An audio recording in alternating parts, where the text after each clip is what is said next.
Oi, gente! Esse é o episódio número 14 do podcast Teach Yourself Português. Hoje a gente vai falar sobre a minha tentativa de entender streaming. Eu gostaria de começar esse episódio falando que recentemente eu fiz a minha primeira live e eu não tenho muita experiência com isso, mas eu tenho muitas perguntas.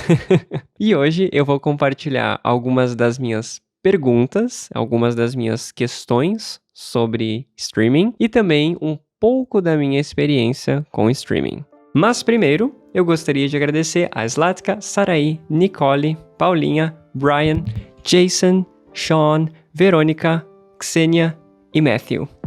Muito obrigado pelos chazinhos. Foi muito mais fácil quando eu imaginei. Vamos lá, gente. Eu dividi esse episódio em 4 tópicos. Então, se você gosta de ouvir episódios longos de podcast, você pode ouvir todo ele. Se você prefere episódios curtos, você pode ouvir em 4 partes. Quais tópicos são eles? Número 1. Conceito de trabalho. O que é trabalhar? Tópico 2. Cultura de doar, cultura de contribuir no Brasil. Tópico número 3. Ganhar dinheiro se divertindo? Tópico número 4. Como eu me senti fazendo a minha primeira live. Então é isso. Pega aí um chazinho, um cafezinho, uma aguinha e vamos começar. Tópico número 1. Conceito de trabalho. Eu tenho 32 anos e eu acho que a minha visão de emprego, minha visão de trabalho, foi totalmente modificada em função da minha exposição à internet e a tecnologias em geral. Eu nasci e cresci em uma cidade minúscula e eu estava rodeado, cercado de pessoas com empregos tradicionais. Afinal de contas, uma cidade pequena não precisava de nenhum profissional extremamente à frente do seu tempo, fazendo uma coisa inovadora que talvez nem fizesse sentido naquele contexto. Eu me refiro aqui a empregos tradicionais como vendedor, entregador, professor, marceneiro, administrador, construtor, telefonista, motorista e por aí vai. A lista é muito mais longa, mas é só para dar um contexto de o que é um emprego tradicional, do meu ponto de vista. Mas o que todas essas funções têm em comum?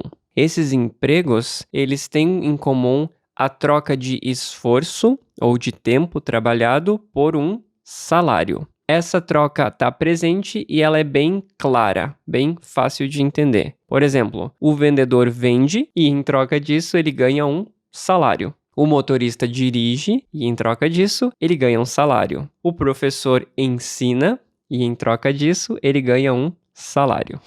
Nesse sentido, eu cresci e me acostumei com a ideia de que um dia eu também precisaria arrumar um emprego no qual eu ia receber um salário em troca do meu esforço ou do meu tempo de trabalho. Isso era muito claro para mim desde criança. E isso é um conceito que obviamente continua fazendo sentido e acredito que a maior parte da população, pelo menos do Brasil, entende que esse modelo de trabalho é o padrão. E funciona, até certo ponto, mas funciona. Afinal de contas, as pessoas arrumam um emprego, trabalham nele por anos e anos e anos até se aposentar e dessa forma conseguem dinheiro para se sustentar e para sustentar as pessoas ao seu redor. Então, a princípio, funciona. A pessoa tem obrigação de trabalhar para ganhar o salário e a empresa tem obrigação de pagar o salário para que a pessoa continue trabalhando. Ou seja, os dois lados têm uma obrigação. E é até aí, beleza, né? Fácil de entender. Mas, e se, hipoteticamente, e se o dinheiro ou o salário fosse dado de outra forma? Se ele fosse dado de uma forma espontânea ou opcional, como uma doação, como uma contribuição, digamos assim. Isso nos leva ao tópico número 2. cultura de doar ou de contribuir? Em português, nós temos uma palavra para esse dinheiro que a gente dá. Usamos a palavra gorjeta. E eu não sei porquê, mas eu acho essa palavra engraçada, gorjeta. Ela não soa bonita, não soa bem. Não sei, mas é só opinião própria. Gorjeta é uma quantidade em dinheiro, geralmente pequena, que se dá a uma pessoa que prestou um serviço. Por exemplo, se você vai a um restaurante e o garçom trabalha lá, ele entrega as comidas, os pratos, ele anota os pedidos e depois que você já comeu no restaurante, você dá uma gorjeta para o garçom. Isso não é comum no Brasil. Isso não é um costume, pelo menos na região onde eu moro, as pessoas não fazem isso naturalmente. E pelo que eu li, enquanto eu pesquisava para esse episódio, essa cultura de gorjeta, uma tipping culture, no Brasil ela é bem fraca, quase inexistente, eu diria. Não temos a cultura ou não temos o costume de dar gorjeta, de pagar um valor a mais, um valor adicional em restaurantes, bares e serviços em geral. E como brasileiro que nasceu e cresceu sem o hábito de dar a gorjeta, o que mais me chama a atenção é que as pessoas não se importam em dar a gorjeta ou contribuir em dinheiro nessas situações. Para mim, é curioso porque não é uma coisa normal aqui no Brasil. E voltando ao tópico 1, se o dinheiro que alguém ganha, que um trabalhador ganha, não fosse um salário de uma empresa, e sim uma ou várias contribuições. Diferente do modelo tradicional, onde uma empresa paga um salário fixo, estamos imaginando aqui um salário como um conjunto de doações ou de pequenas gorjetas que é dada por não por uma empresa, mas sim por um grupo de pessoas. E essas pessoas não são seus chefes nem superiores. Essas pessoas são os seus seguidores na Twitch, por exemplo. Especificamente sobre os streamers, porque esse episódio é Tentando Entender Streaming. Especificamente sobre eles. A pessoa, o streamer, está prestando um serviço de entretenimento em uma plataforma aberta. Não é necessário pagar para entrar na Twitch e assistir o que a pessoa está fazendo. É como quando a gente anda na rua e tem artistas fazendo alguma apresentação ou pintando, alguma coisa assim. No Brasil, infelizmente, não é comum a gente receber dinheiro nessas situações. E acreditem, eu tenho uma banda e a gente já tocou na rua e, de fato, não é normal, não é comum as pessoas darem dinheiro nessa situação. Mas por causa dessa cultura de contribuição dentro da Twitch, por exemplo, por causa desse incentivo através de contribuições, os streamers acabam tendo uma forma de transformar as lives em seus próprios empregos, como o seu trabalho, de fato. E o que me deixa surpreso, no bom sentido, é o quão generosas as pessoas são. Elas são muito generosas dentro da Twitch. Eu fiquei surpreso quando eu vi isso pela primeira vez. As pessoas querem fazer uma coisa boa para as pessoas que elas respeitam e para as pessoas que elas admiram dentro da plataforma. Porque eu acredito que isso faz com que elas, as pessoas que doam, as pessoas que contribuem, que elas se sintam bem. Então, saber que você está ajudando alguém que você admira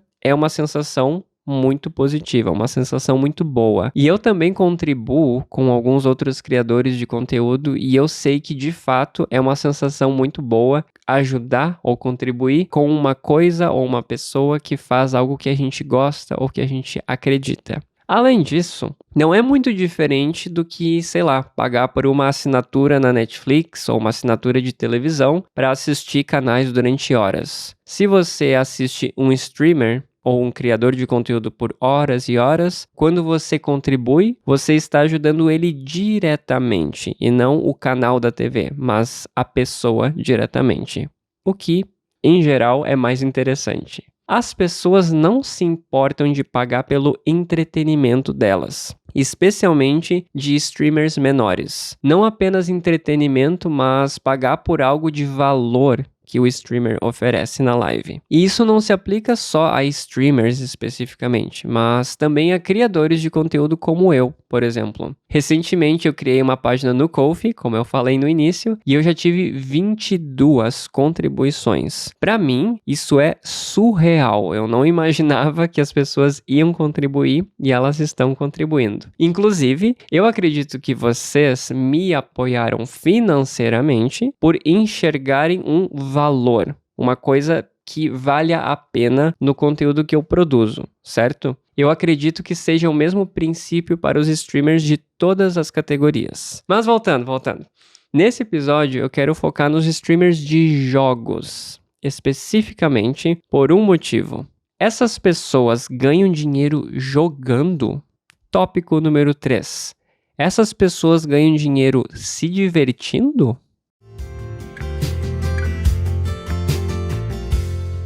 Tópico número 3. Ganhar dinheiro se divertindo. Parece uma boa ideia, hein? Bom, primeiramente, eu sei que existem muitas categorias de streamers. Músicos, artistas, desenhistas, podcasters, ASMR e sei lá, mais um monte de categorias. Mas para esse episódio e para nossa análise de Tentando Entender Streaming, eu quero falar sobre a maior categoria, ou pelo menos a mais popular, streaming de jogos. Afinal de contas, eu descobri streaming por causa de jogos. Eu comecei a assistir lives por causa de streaming de jogos. Então vamos lá. Jogar é divertido? Claro, com certeza, jogar é muito divertido. Imagina se eu falasse para os meus pais, há 15 anos atrás, sei lá, quando eu era criança, que um dia as pessoas iam ganhar dinheiro em casa jogando no computador e conversando com as pessoas online. Nossa, surreal, seria completamente inimaginável, uma coisa completamente fora do possível. Há 15 anos atrás. Mas todos os streamers bem-sucedidos que eu já assisti, eles fazem muito mais do que apenas jogar e conversar. Eles não estão ali só jogando e se divertindo sozinhos. Pelo menos na minha opinião, para uma live ser boa e gerar engajamento em uma plataforma tipo a Twitch, por exemplo, algumas coisas têm que acontecer. E eu fiz uma lista para a gente analisar. Streamers precisam, número 1, organizar. E aqui entra tudo. Desde o ambiente físico, a decoração, o que aparece na live, na câmera, até a identidade visual do canal, como as overlays, como o design dos emotes, como logotipo, como tudo. Isso depende de muita organização. Inclusive organização pessoal de o que fazer e quando fazer. Número 2. Streamers precisam planejar. Gente, fazer um vídeo de 10 minutos exige muito planejamento. Imagina fazer uma live de 1 hora. Imagina fazer uma live de 6 ou de 10 horas. Exige muito planejamento. Número 3. Streamers precisam ter constância. Essa é a minha criptonita no YouTube. Eu não sou streamer, eu sou um criador de conteúdo, mas essa é a minha criptonita, meu ponto fraco. Streamers precisam fazer lives com constância, ou seja, não adianta eles aparecerem uma vez por mês, fazer uma live ali e depois desaparecer e aparecer só 3 meses depois. As pessoas geralmente querem continuar assistindo mais e mais. Número 4. Streamers precisam entreter. Essa, na minha opinião, é a parte mais difícil. Cada streamer desenvolve o seu próprio estilo e as suas próprias piadas e atrai um determinado público-alvo em função disso. Mas isso também precisa ser constante. E quem está entrando na live para assistir tem uma expectativa de ver a mesma coisa que viu da última vez, de rir do mesmo tipo de piada, de assistir o mesmo tipo de conteúdo. Então, streamers têm uma expectativa a suprir, um nível de entretenimento a alcançar, como um pré-requisito nas lives do futuro. Número 5, streamers precisam interagir. Além de tudo isso, eles precisam interagir e dar feedback para as pessoas que estão ali na live, mandando mensagens, sugestões e comentários sobre o que está acontecendo durante a live. Se os streamers nunca interagissem com o público que está assistindo, que está mandando mensagens no chat, qual seria a diferença de assistir eles ao vivo? Seria mais fácil assistir um vídeo gravado no YouTube. E por último, número 6. Streamers precisam providenciar aquilo que os seguidores esperam. Número 6. Providenciar aquilo que os seguidores esperam ou suprir uma expectativa. Eu já citei isso no tópico entreter, mas eu vou reforçar. Não importa o tipo de live que os streamers façam. Os seguidores esperam que na próxima vez que eles voltarem para a live, o mesmo tipo de conteúdo esteja acontecendo. Então não interessa se são jogos, ou se são piadas, ou se são desenhos. Os seguidores, eles querem mais da próxima vez que eles voltarem. Se for completamente diferente, provavelmente não vai agradar muito. Então precisam suprir essa expectativa. Muita coisa, né? Pois é. Essas são apenas algumas das coisas que eu lembrei e listei aqui para esse episódio do podcast. Eu imagino que tenha muito mais, e quanto maior e mais bem-sucedido o streamer fica, maior a lista de afazeres fica também. Quando começam a aparecer contratos, divulgações, publicidades e outras coisas, deve ficar ainda mais difícil. Mas a verdade é, streamers não ganham dinheiro só jogando e conversando na internet, como se fosse um momento tranquilo e relaxado. As pessoas que contribuem são, de fato, muito generosas e gentis, mas elas estão dando dinheiro em troca de alguma coisa. Pode ser que elas tenham encontrado o conteúdo e elas tenham achado divertido, útil, interessante, sei lá. É necessário ter algum valor na live para que as pessoas contribuam. Eu acho que ninguém vai ficar dando dinheiro porque sim, porque deu vontade. Geralmente a pessoa sente que ela está contribuindo em troca de algo. Então, antes de achar que eu vou virar streamer e eu vou jogar e vou ganhar dinheiro na internet, pensa que até chegar nesse ponto são necessárias, eu acredito, centenas de horas de dedicação e muito trabalho até se tornar uma coisa que as pessoas valorizem a ponto de apoiar financeiramente. E isso nos leva à minha experiência com a live. Então, tópico número 4, como eu me senti fazendo a minha primeira live.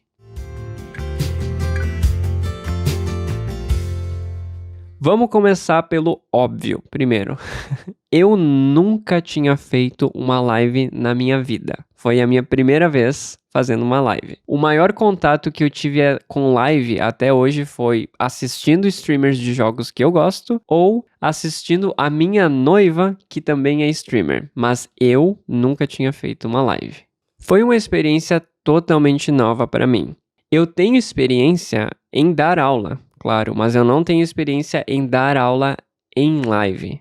É uma coisa diferente. Eu já dou aula há uns 10 anos, mais ou menos, então falar em frente de pessoas desconhecidas ou em frente a um grande número de pessoas, com certeza não é um problema para mim. E por causa do canal do YouTube aqui, falar com a câmera também não é uma coisa difícil, uma coisa que eu me sinto nervoso na hora de fazer. Então, não é um grande problema.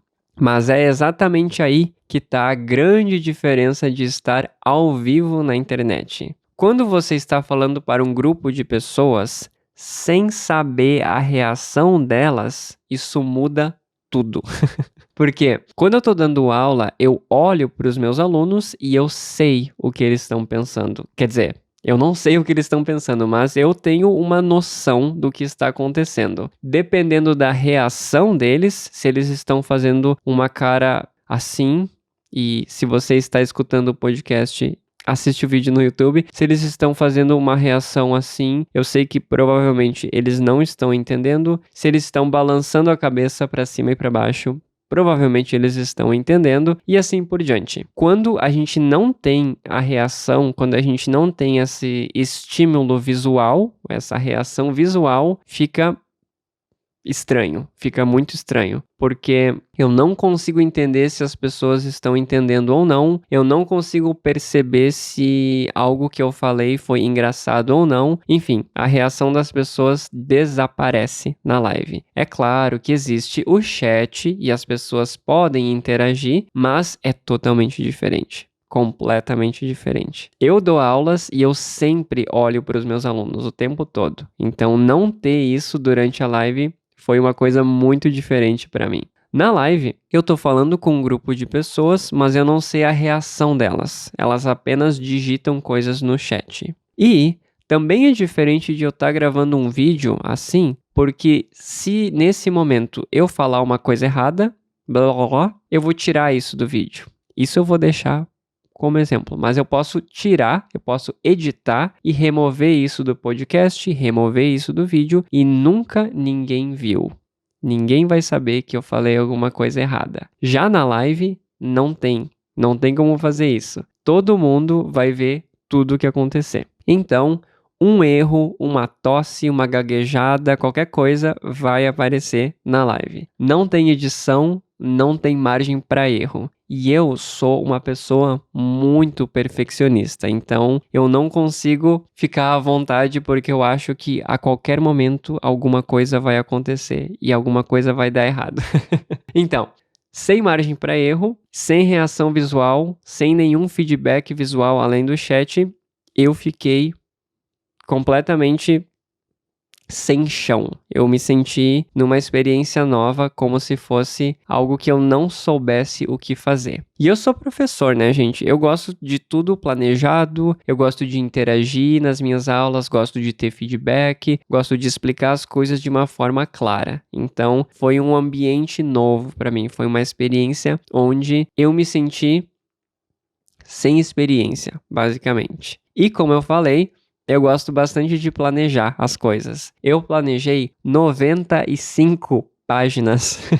95 páginas de apresentação para a live. Vocês podem assistir, eu vou deixar o link aqui na descrição do YouTube e também o link lá no site com a transcrição do podcast. Vocês podem assistir a minha live, ela ficou gravada e ela está disponível aqui no YouTube. Vocês podem notar que uma coisa com a qual eu tive dificuldade foi de incluir as perguntas e comentários do chat na minha linha de raciocínio. Quando eu estava pensando e eu tinha uma sequência tanto na minha apresentação quanto na minha cabeça, e eu tive dificuldade de incluir isso na minha linha de raciocínio. Mesmo com 95 páginas, foi difícil colocar coisas novas durante a live. Porque para mim, foi como se eu estivesse dando uma aula ou gravando um vídeo para o YouTube e alguém ficasse me mandando mensagem no WhatsApp. Tipo isso. E enquanto eu gravo o vídeo e enquanto eu dou a aula, eu tenho que ler a mensagem, tenho que reagir a essa mensagem e falar sobre a mensagem no vídeo ou na aula. Então foi uma coisa nova que eu não estou acostumado a fazer e foi bem difícil de não perder o ritmo, não perder a linha de raciocínio. Eu tinha que reagir ao que foi dito, incluir a minha resposta na sequência de coisas que eu ia dizer. Então foi bem difícil para mim. Teve momentos que eu me perdi totalmente, eu não sabia mais o que eu estava falando e eu tive que parar e ler as coisas de novo para lembrar onde eu estava e o que eu ia dizer. Então, eu não consegui manter a minha linha de raciocínio como eu faço nas aulas ou como eu faço nos vídeos. Outra coisa curiosa foi que eu fiquei muito nervoso antes da live. Eu geralmente fico nervoso antes de uma aula com um aluno novo, com uma aluna nova, normal, porque eu ainda não conheço a pessoa, então ainda não estou acostumado. Quando eu vou gravar um vídeo com outra pessoa, eu também fico nervoso, por exemplo, quando eu gravo uma entrevista, mas foi diferente, foi um nervosismo de não sei o que vai acontecer, não sei como reagir. Foi um nervosismo específico da live. E uma coisa também que aconteceu foi que depois da live eu fiquei extremamente cansado, fiquei exausto, sério. Eu tinha planejado até gravar o episódio 11 depois da live, fazer outras coisas em casa. Nossa, eu fiquei tão cansado que eu literalmente terminei a live e eu fui dormir. porque eu me senti mentalmente muito cansado. Então, para mim, foi uma experiência nova e foi uma experiência difícil. Foi uma coisa que não foi, fiz uma live hoje.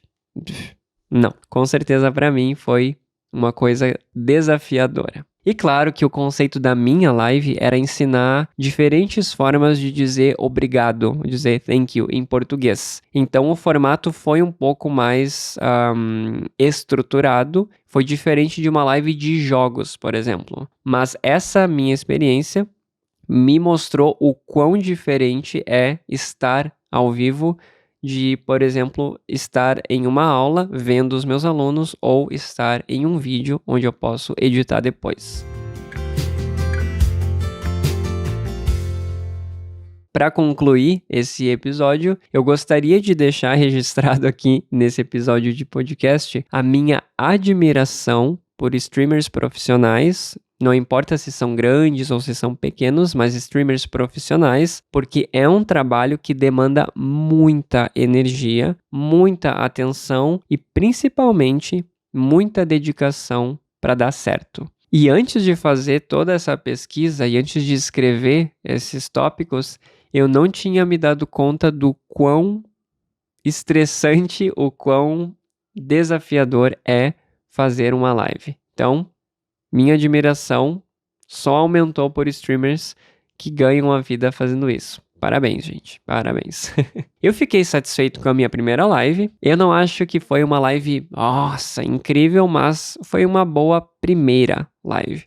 Muitas coisas podiam ter dado errado por falta de experiência minha, mas no fim das contas, quase tudo deu certo e eu pretendo continuar fazendo mais lives no futuro, então se inscrevam aí para deixar as notificações ativadas e receber a notificação de quando eu estou ao vivo no YouTube na próxima vez. Então, eu gostaria de encerrar esse episódio com perguntas para vocês, como sempre. Número 1. Que tipo de streamers você gosta de assistir? Número 2. Você costuma apoiar financeiramente streamers? Por quê? Número 3. Você já fez uma live? Ou você gostaria de fazer uma live? Fala mais sobre isso. E se você gosta do conteúdo que eu faço aqui no YouTube ou aqui no Spotify, você pode apoiar através de uma contribuição no Ko-fi. O link está na descrição. Muito obrigado por ouvir, muito obrigado por assistir e até o próximo episódio do podcast Teach Yourself Portuguese. Tchau, tchau!